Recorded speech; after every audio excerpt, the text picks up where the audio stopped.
হাতিয়ায় কি চলছে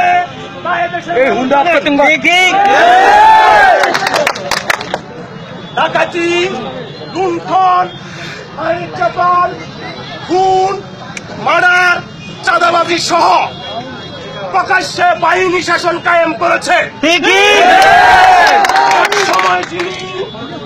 এক সময় যিনি জনতাকে বিশ্বাস করতেন, জনতাকে বিশ্বাস করে সেই সাধারণ হতদরিদ্র মানুষের 24 বছরের ত্যাগ শ্রম দিয়ে যখন উনি ক্ষমতায় আসলেন, তখন তিনি গাছের সাথে বেঁধে জনগণকে মারা শুরু করলেন। এদেশের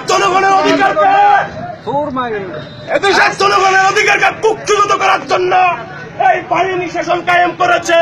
হত্যা, লুট, নির্যাতন সহ মামলা হামলা বিভিন্ন ধরনের অসাধু কার্যক্রমে লিপ্ত হয়েছে। আমি হাতিয়াবাসীর কাছে আহ্বান করব, এই হাতিয়ার শান্তিপ্রিয় হাতিয়ার সাধারণ মানুষের কাছে আমি আশা করব, এদেশে এটা কি চলছে? এদেশটা কি জাহাজ স্যার? এদেশটা কি জান্নাত স্যার? যে এখানে ডাকাইতে শাসন কায়েম করতে হবে, বন্দুক দিয়ে দেশ শাসন করতে হবে? এই মানব সমাজের মাঝে নিরীহ মানুষকে বন্দুকের নল দেখিয়ে, ভয় দেখিয়ে দেশ শাসন করতে চাই, আমরা আমাদের এক বিন্দু রক্ত থাকা পর্যন্ত তাকে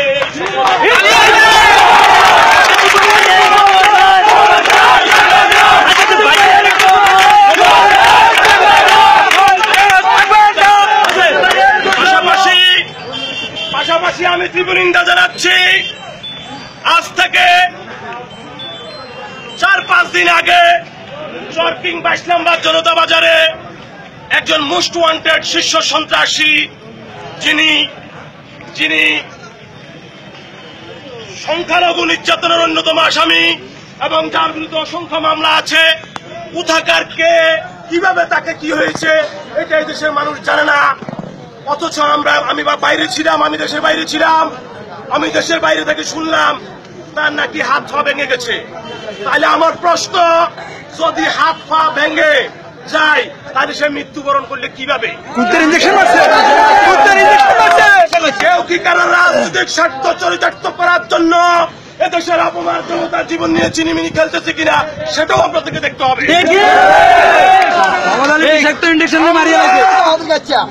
আমরা ওই খুনি চক্র, ওই ডাকাতের দূষর, ওই জলদস্যু পরদস্যুর দূষর যারা মানব সমাজে এসে মানুষকে বন্দুকের নল দেখিয়ে, ভয় দেখিয়ে মানুষকে জিম্মি করতে চাই, আমরা আমাদের জীবন থাকা অবস্থায় হাতিয়াতে এই সন্ত্রাসী কায়েম করতে দেব না। তারা ভারপ্রাপ্ত কর্মকর্তা এবং নির্বাহী কর্মকর্তার উদ্দেশ্যে বলতে চাই, এই কোথাকার কোন জলদস্যু, বনদস্যু এবং সংখ্যালঘু নির্যাতনের সহকারী কে কিভাবে নিহত হয়েছে তা হাতিয়াবাসী জানে না। রাতের অন্ধকারে একজন কুচুক্রিকারী বাহিনীর প্রধান, সন্ত্রাসীর প্রধান, নিজের স্বার্থ চরিতার্থ করার জন্য, মৃত রাজনীতির কাছে ফুল ফুটানোর জন্য লাশ উপহার দিয়েছে হাতিয়াতে।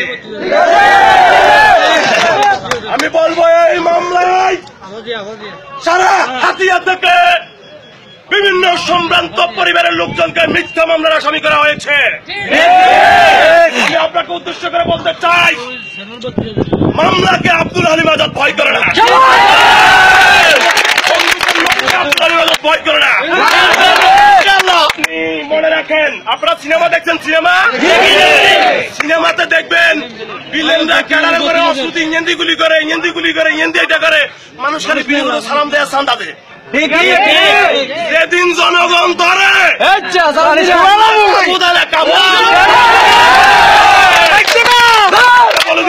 হাতিয়াতে কোনো সন্ত্রাস থাকবে না, হাতিয়াতে কোনো সন্ত্রাসী কার্যক্রম চলবে না। আপনি অসংখ্য মায়ের রক্ত জড়িয়েছেন, অসংখ্য মানুষের রক্ত জড়াচ্ছেন, অসংখ্য মায়ের বুক খালি করেছেন। হাতিয়ার মাটিতে আর আপনাকে কোনো মায়ের বুক খালি করতে দেওয়া হবে না।